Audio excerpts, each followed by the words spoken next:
Bonjour, afin de vous montrer ce qu'est le design humain pour moi et à quel point il a changé ma vie, je vais vous expliquer un petit peu qui je suis.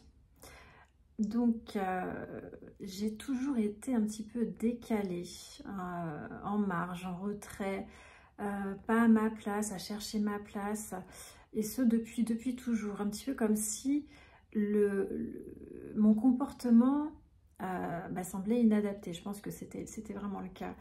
Donc j'étais en mode observateur, je regardais comment les autres fonctionnaient, comment ils arrivaient à entrer en relation les uns avec les autres. Et ça a commencé très jeune. Donc j'ai rapidement compris que j'étais pas comme les autres. Et je pense qu'on est beaucoup comme ça. J'ai compris qu'il fallait que je m'adapte. Donc j'ai passé mon temps à me suradapter pour rentrer dans le moule, pour faire comme les autres, pour pouvoir être acceptée aussi. Alors que ce soit au niveau de l'amitié, au niveau de l'école, le collège ça a été pire que tout. Donc toutes les relations, au niveau professionnel, au niveau amoureux, c'était compliqué. Alors je me suis rapidement orientée vers la psychologie pour comprendre l'être humain. Du coup je suis partie dans les ressources humaines. Grosse erreur, ça n'a rien, ça n'a aucun rapport avec les humains, en tout cas pas comme moi je l'entendais. Donc je suis partie vers la petite enfance pour comprendre les bases, pour voir mais dès le départ qu'est-ce qu'on peut faire pour les enfants pour qu'ils puissent grandir au mieux, être épanouis et qu'il y ait moins de travail à faire en étant adulte. Donc ça a été très riche pour moi de comprendre le fonctionnement des enfants, très riche aussi en tant que maman pour mes enfants aujourd'hui. Et ça a continué avec une formation Montessori 3-6 ans. J'ai grandi comme ça, un peu à côté de moi, on va dire. Et récemment, lors d'une discussion, une amie me parle du design humain. Sur le coup, j'ai pas vraiment retenu le nom. J'y suis revenue quelques jours après. Je me suis connectée sur internet pour un petit peu rechercher des informations sur ça. Et j'ai fait mon bodygraph, mon schéma corporel, à partir de ma date de naissance, mon heure de naissance, mon lieu de naissance. Et là, le choc. J'apprends que je suis projecteur. Ok, ça veut dire quoi projecteur? Donc du coup, j'ai commencé à m'intéresser à ce sujet, à le décrypter, à emmagasiner beaucoup de lectures pour appréhender le design humain parce que c'est quelque chose de très complexe. Et en fait, cet outil, ce système, vous appelez ça comme vous voulez, vous permet de comprendre que vous êtes unique. Il n'y en a pas deux comme vous. Même les jumeaux, ils ont toujours quelque chose de différent. Et c'est précieux. C'est précieux de se dire qu'on n'a pas besoin de ressembler aux autres, qu'on a une façon à soi de fonctionner.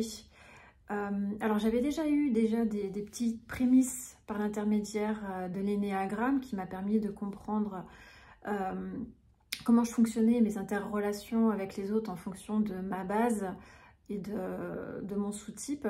Le design humain, ça va encore plus loin. Là, on est dans plus l'énergétique. Et comme l'énergétique, c'est mon domaine, ça me parle beaucoup. Donc, je vous disais, je suis projecteur. Il existe 4 types qui sont les générateurs, incluant les générateurs manifesteurs, les projecteurs, les manifesteurs et les réflecteurs. Il s'avère que 70% de la population est générateur. Ça fait beaucoup de personnes. Et avec ça, ces générateurs, pour 50%, ils ont une autorité émotionnelle. Ok, c'est pas du tout moi. Et c'est pour ça que je me sens en décalage. Alors, certes, je suis hypersensible, j'ai les sens hyper développés, j'ai voilà, plein de petites particularités en plus, mais pas au niveau des émotions. Et je me suis dit, mais mince quoi, comment ça se fait? Pourtant les hypersensibles, ils ont aussi un rapport aux émotions assez particulier. Eh bien pas moi. Et pourquoi? Eh bien parce que je ne suis pas autorité émotionnelle. Voilà. Mon plexus solaire n'est pas défini, je n'ai qu'une porte. Et donc, je réagis forcément différemment. Donc, d'apprendre que je suis projecteur, que ma stratégie est d'être reconnue et être invitée pour faire, eh bien, ça change tout. C'est-à-dire que, comme la plupart des gens, sauf les manifesteurs, on nous dit qu'il faut partir, aller de l'avant, créer, innover, débuter quelque chose. Sauf que ça, c'est OK uniquement pour les manifesteurs. Et les manifesteurs représentent 9% de la population. Ça veut dire que toutes les autres personnes qui initient, qui débutent quelque chose et qui se lancent voilà, de but en blanc comme ça, eh bien, souvent ils se prennent des murs. Et pourquoi? Parce que ils ne sont pas au fait de leur type et donc de leur stratégie, ils ne sont pas au fait de leur autorité et ça change tout. Je vous assure que ça change vraiment tout. Donc j'ai compris beaucoup de choses et je continue à me former tous les jours.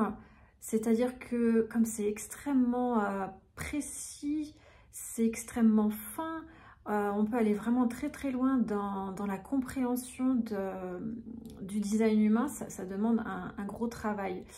Et je suis quelqu'un d'autodidacte, j'ai besoin d'apprendre à mon rythme et d'apprendre avec les contenus qui me conviennent. Donc toujours ce petit côté un peu décalé. Voilà, donc le design humain, pour définir votre type, votre stratégie, votre autorité, qui sont les points les plus essentiels, vous devez créer votre bodygraph. Donc vous avez plein de sites internet, vous avez même une application, toutes ces informations, je les mets sur mon site pour vous permettre d'établir votre schéma corporel. Vous avez juste besoin de votre date de naissance, votre lieu de naissance et votre heure de naissance. À partir du moment où vous avez rempli ces données, l'application va faire son petit calcul, un petit calcul qui se fait en 2 temps, pour eux c'est automatique, avec d'un côté vous avez vos données de naissance et à côté 3 mois avant votre naissance. Et c'est la combinaison de ces informations qui va créer votre schéma corporel, qui va vous permettre de déterminer votre type, votre autorité, votre stratégie, votre profil, votre définition, les différents centres définis ou non en fonction des portes, les différents canaux. Voilà, donc ça fait beaucoup d'informations. Ça peut être un peu compliqué, je pense, oui, c'est compliqué au début parce que ça fait vraiment beaucoup de choses. Il y a aussi la croix d'incarnation, il y a les variables, il y a le PHS, il y a vraiment beaucoup d'informations. Et une chose très importante, c'est le non-soi, c'est le conditionnement. C'est-à-dire que la plupart d'entre nous fonctionnons avec ce non-soi. Ce non-soi, c'est quoi? C'est tout simplement le mental. C'est-à-dire que la plupart du temps, on prend nos décisions à travers notre mental, à travers notre esprit. Et c'est totalement incorrect. Vos prises de décision sont prises par l'intermédiaire de votre autorité. Le mental, il est bon pour tout ce qui est extérieur à vous. Mais dès le moment où c'est intérieur, en fait, il n'a pas son mot à dire. Et quand on débute le design humain et qu'on comprend ça, on se dit, ouch, il y a du travail, je vais avoir beaucoup de choses à faire, beaucoup de modifications à entreprendre. Et c'est pour ça qu'on dit que le déconditionnement prend 7 ans. C'est long, c'est un travail de tous les jours. Et le design humain, c'est pas un coup de baguette magique pour comprendre qui vous êtes, comment vous fonctionnez. C'est un système qui vous aiguille sur ce qui est le mieux pour vous, de façon à être aligné avec qui vous êtes. Donc c'est quelque chose qui se vit au quotidien, qui s'expérimente, pour comprendre aussi dans son corps comment vous vivez les choses. Voilà, donc forte de cette expérience, et c'est pas fini parce que je continue à apprendre tous les jours, j'ai créé une formation sur un week-end, sur 2 jours, une formation intensive pour que vous compreniez de votre côté et que vous puissiez lire votre schéma corporel. Donc, avec mes traditionnels livrets, de sorte que vous puissiez repartir avec toutes les informations pour pouvoir travailler de votre côté. Donc comme d'habitude, quasiment pas de prise de notes.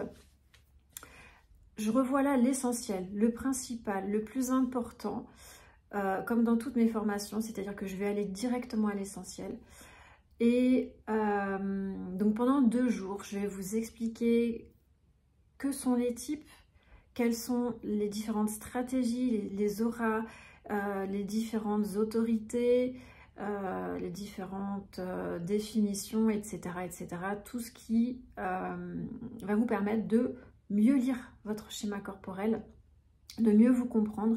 Éventuellement, je ferai aussi un 2e niveau pour aller un petit peu plus en profondeur parce qu'en 2 jours, on n'a pas le temps de tout voir. C'est tellement vaste. À côté de ça, vous avez aussi des formations de référence, des formations certifiantes avec Design Humain France. Je vous laisserai aller visiter le site. J'ai mis le lien aussi sur mon site. Voilà, moi je suis autodidacte. Je ne propose pas ce type de formation. Je préfère, et ça c'est pour toutes mes formations, aller à l'essentiel dans un temps restreint. Donc c'est intense et avec un coût inférieur à ce que la plupart des autres proposent. Voilà, donc je vous laisse visiter mon site, leslumièresdedeva.fr. Vous avez sur le site les dates de formation qui se déroulent sur le bassin d'Arcachon ou près de Bordeaux. Et j'ai hâte de vous rencontrer, j'ai hâte de vous expliquer comment fonctionne ce système qui a changé ma vie, qui m'a permis de comprendre que non, c'est pas une bonne chose de faire comme les autres, que oui, j'ai besoin de repos, que oui, je suis quelqu'un qui du coup est projecteur, donc un type non énergétique, donc j'ai pas la même énergie que les 70% de la population. Je suis en plus projecteur classique, donc c'est encore moins d'énergie. Je suis plus à l'aise en relation face à face. Je suis là pour guider l'énergie des autres, pour apporter des conseils pratiques, apporter des solutions. Voilà, une révélation. Et j'espère que pour vous, ça sera la même chose. À très bientôt.